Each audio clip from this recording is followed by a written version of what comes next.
അടുത്തതാണ് features of joint product. Joint പ്രൊഡക്റ്റിൻ്റെ features. അതിൽ ഒന്നാമത്തെയാണ് the following are the basic features of joint products. ഒന്നാമത്തെ they are of equal importance and value. നേരത്തെ നമ്മൾ പറഞ്ഞ പോലെ ജോയിൻറ്റ് പ്രൊഡക്റ്റിൻ്റെ എല്ലാ പ്രൊഡക്റ്റും എങ്ങനെയാണ് ഈക്വൽ ഇമ്പോർട്ടൻസ് ആണ്, എല്ലാത്തിനും ഈക്വലി വാല്യൂബിൾ ആണ്.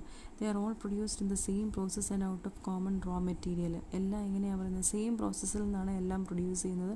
റോ മെറ്റീരിയൽ എന്ന് പറയുന്നത് എല്ലാത്തിൻ്റെയും കോമൺ ആണ്. ഇപ്പോൾ നമ്മൾ പാലിന് എടുക്കുമ്പം തന്നെ പാലിൽ നിന്ന് തൈര്, ബട്ടർ, ഗീ, പനീറൊക്കെ ഉണ്ടാകുന്നത് അതിൻ്റെ റോ മെറ്റീരിയൽ എന്ന് പറയുന്നത് എങ്ങനെയാണ്, കോമണാണ്. പാലെന്ന് പറയുന്നതാണ് റോ മെറ്റീരിയൽ. ആ കോമൺ ആയിട്ടുള്ള റോ മെറ്റീരിയൽ നിന്നാണ് ഇത്രയും സാധനങ്ങൾ അവിടെ ഉണ്ടാക്കാനായിട്ട് പറ്റുന്നത്. ഉണ്ടാകുന്ന എല്ലാ സാധനങ്ങളും എങ്ങനെയാണ്, ഈക്വൽ ഇമ്പോർട്ടൻസ് ആണ്, ഈക്വലി ഇമ്പോർട്ടൻ്റ് ആണ്. മൂന്നാമത്തെയാണ് they are usually produced together. ഈ ജോയിൻറ്റ് പ്രൊഡക്റ്റ് എങ്ങനെയാണ്, എല്ലാം ഒരുമിച്ചാണ് അതിനെ പ്രൊഡ്യൂസ് ചെയ്യുന്നത്. They are separated from each other at a specific point in the process called split off point. ഇതിനെല്ലാം ഈ പാലിന് ഒരു പോയിൻ്റ് ആകുമ്പോഴത്തേന് ഒരു പോയിന്റിൽ നിന്ന് അത് പല പ്രൊഡക്റ്റായിട്ട് സെപ്പറേറ്റ് ആകുന്നു. ആ പോയിന്റിനെയാണ് നമ്മൾ സ്പ്ലിറ്റ് ഓഫ് പോയിന്റ് എന്ന് പറയുന്നത്. They may need further processing before sale. ഇപ്പം ഈ പാലിൽ നിന്ന് തൈരാകണമെന്നുണ്ടെങ്കിൽ ഒരു പ്രോസസ്സിങ് ഉണ്ട്, ഫർദർ പ്രോസസ്സിങ് ഉണ്ട്. അതുപോലെ തന്നെ പാലിൽ നിന്ന് ബട്ടർ ആണെന്നുണ്ടെങ്കിൽ ഫർദർ പ്രോസസ്സിങ് ഉണ്ട്. പാലിൽ നിന്ന് ഗീ ആണെന്നുണ്ടെങ്കിൽ ഫർദർ പ്രോസസ്സിങ് ഉണ്ട്. പാലിൽ നിന്ന് പനീർ ആണെന്നുണ്ടെങ്കിൽ ഫർദർ പ്രോസസ്സിങ് ഉണ്ട്. അപ്പം ഈ ജോയിൻറ്റ് പ്രൊഡക്റ്റിനെല്ലാം എങ്ങനെയാണ്, സെയിൽ ചെയ്യുന്നതിന് മുമ്പ് ഈ ബട്ടറായിട്ടും ഗീ ആയിട്ടും ഒക്കെ വിൽക്കണമെന്നുണ്ടെങ്കിൽ ഒരു ഫർദർ പ്രോസസ്സിങ് കഴിഞ്ഞിട്ട് മാത്രമേ അതിനെ നമുക്ക് സെയിൽ ചെയ്യാനായിട്ട് പറ്റുള്ളൂ. അപ്പോൾ അത്രയാണ് ജോയിൻറ്റ് പ്രൊഡക്റ്റിൻ്റെ ഫീച്ചേഴ്സ് എന്ന് പറയുന്നത്. ഒന്നാമത്തെ ഈക്വൽ ഇമ്പോർട്ടൻസ്, രണ്ടാമത്തെ they are all produced in the same process and out of common raw material. മൂന്നാമത്തെ they are usually produced together. നാലാമത്തെ they are separated from each other at a specific point in the process called split of point. They may need further processing before sale. അപ്പോൾ അത്രയാണ് അതിൻ്റെ features എന്ന് പറയുന്നത്. അടുത്തതാണ് accounting for joint products, അല്ലെങ്കിൽ joint product costing എന്ന് പറയും. അപ്പോൾ അതിൻ്റെ അകത്ത് പറഞ്ഞേക്കുന്നത് main objective of joint product costing is determining the cost of production of joint products. അപ്പം ജോയിൻറ്റ് പ്രൊഡക്റ്റിൻ്റെ ഏറ്റവും പ്രധാനപ്പെട്ട ഒബ്ജക്റ്റീവ് എന്ന് പറയുന്നത് എന്തുവാ, is determining the cost of production of joint product. Joint പ്രൊഡക്ട്സിൻ്റെ കോസ്റ്റ് ഓഫ് പ്രൊഡക്ഷൻ അവിടെ തീരുമാനിക്കുക. അതാണ് ഏതെന്ന് പറയുന്നത്, ഈ മെയിൻ ജോയിൻറ്റ് പ്രൊഡക്റ്റ് കോസ്റ്റിങ്ങിൻ്റെ മെയിൻ ഒബ്ജക്റ്റീവ് എന്ന് പറയുന്നത്. This involves apportionment of joint cost more accurately over the joint product. അപ്പോൾ ഈ ജോയിൻറ്റ് കോസ്റ്റിനെ എല്ലാം എന്നാ ചെയ്യണം, അപ്പോർഷൻ ചെയ്യണം. ജോയിൻറ്റ് കോസ്റ്റിനെ നമ്മൾ പറയാം ഒരു പോയിൻ്റ് വരെ അതിന് ജോയിൻറ്റ് കോസ്റ്റാണ്.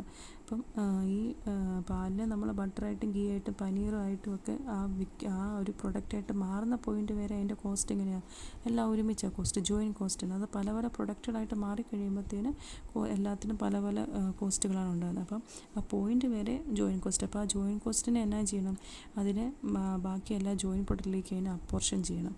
അപ്പം ആ ജോയിൻറ്റ് കോസ്റ്റിനെ, മിൽക്കിൻ്റെ ജോയിൻറ്റ് കോസ്റ്റിനെ അത് തൈരായിട്ട് മാറുമ്പോഴും ബട്ടറായിട്ട് മാറുമ്പോഴും ഗീ ആയിട്ട് മാറുമ്പോൾ എന്നാ ചെയ്യണമെന്നാണ് പറഞ്ഞേക്കുന്നത്, ആ കോസ്റ്റുകളെ അവിടെ ഓരോ പ്രൊഡക്റ്റിനും അവിടെ ഗീക്കും ബട്ടറിനും പനീറിനും എല്ലാം അപ്പോർഷൻ ചെയ്ത് കൊടുക്കണം അതിൻ്റെ ജോയിൻറ്റ് കോസ്റ്റ് എന്ന് പറയുന്നത്. The following are the various methods used for apportionment of joint cost. അങ്ങനെ ഈ ജോയിൻറ്റ് കോസ്റ്റ് അപ്പോർഷൻ ചെയ്യാൻ വേണ്ടി നമുക്ക് ഒത്തിരി മെത്തേഡുകളുണ്ട്. ആ മെത്തേഡുകളാണ് നമ്മൾ പഠിക്കണമെന്ന് പറഞ്ഞാൽ 15 മാർക്കിൻ്റെ എസ്സേ ആയിട്ട് ചോദിച്ചിട്ടുണ്ട്. അപ്പം അതിൽ ആദ്യത്തെ മെത്തേഡാണ് physical unit method. Under this method, joint costs are apportioned over the joint products on the basis of physical volume of material present in the joint products at the point of separation. Process loss is also apportioned on the same basis.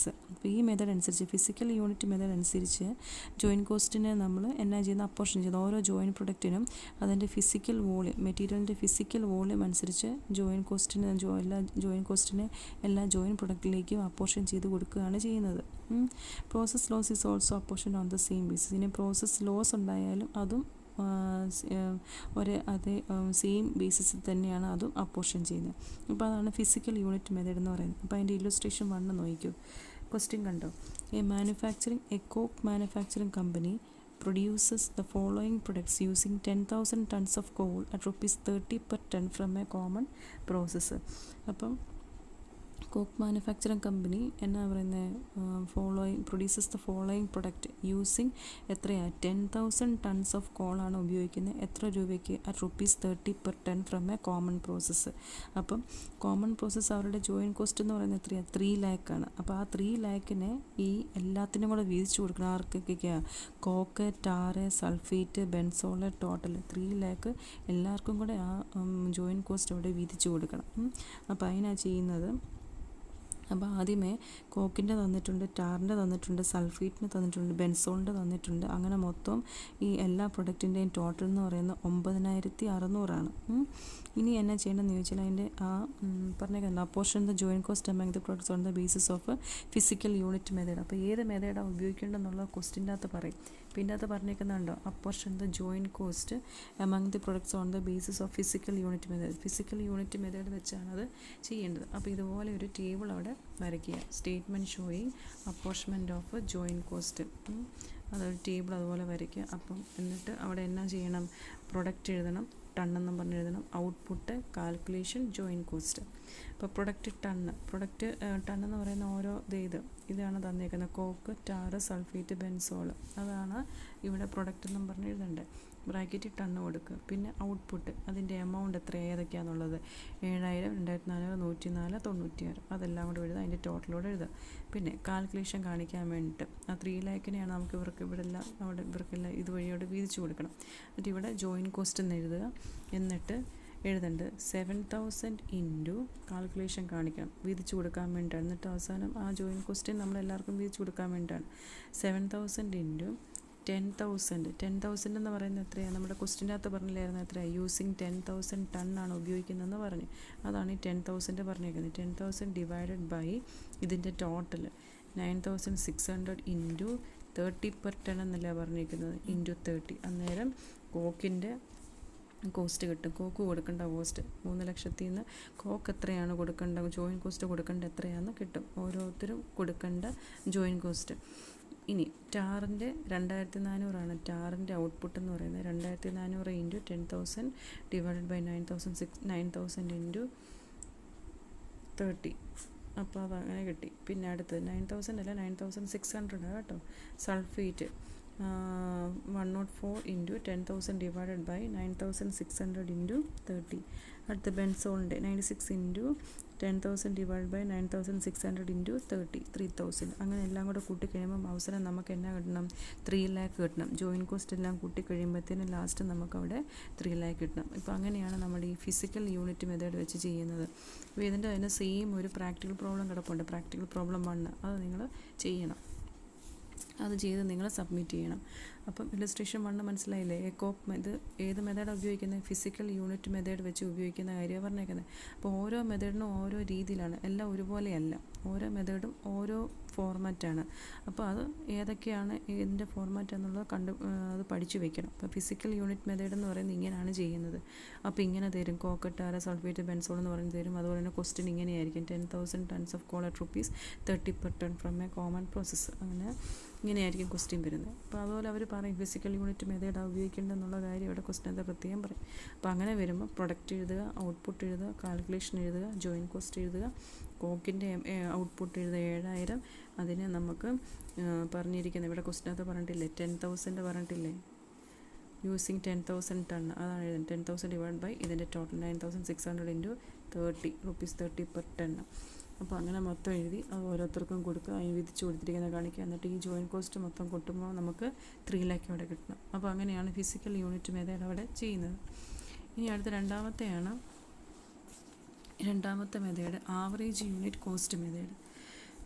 This method is simplest one. In this method, the total joint cost is divided by the total units of all joint products obtained. The resulting figure is the average cost per unit of production. All joint products will have the same cost per unit. This method is more or less similar to the physical unit method. അപ്പോൾ ഈ average unit cost method എന്ന് പറയുന്നത് simplest one ആണ്. ഈ മെത്തേഡിൽ total join cost എന്നാ ചെയ്യുന്നു? Divided by the total units of all joint products obtained. ഇതിൻ്റെ ജോയിൻ കോസ്റ്റ് അതിൻ്റെ ജോയിൻ പ്രൊഡക്റ്റിൻ്റെ ടോട്ടൽ യൂണിറ്റ് വരെ ഡിവൈഡ് ചെയ്താണ് ആവറേജ് യൂണിറ്റ് കോസ്റ്റ് മെത്തേഡ് അവിടെ കണ്ടുപിടിക്കുന്നത്. The resulting figure is the average cost per unit of production. Resulting figure എന്ന് പറയുന്നത് average cost per unit of production ആണ്.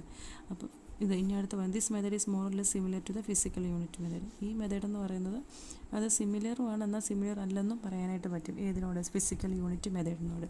ഇനി അത് നോക്കി illustration 2. From a average unit cost method വെച്ച് എങ്ങനെയാണ് ചെയ്യുന്നതെന്നുള്ളത്. From a joint process, product A, B, C and D are obtained. The joint cost being rupees 5 lakh. അപ്പോൾ ഇവരുടെ എല്ലാവരുടെയും joint cost എന്ന് പറയുന്നത് 5 lakh ആണ്.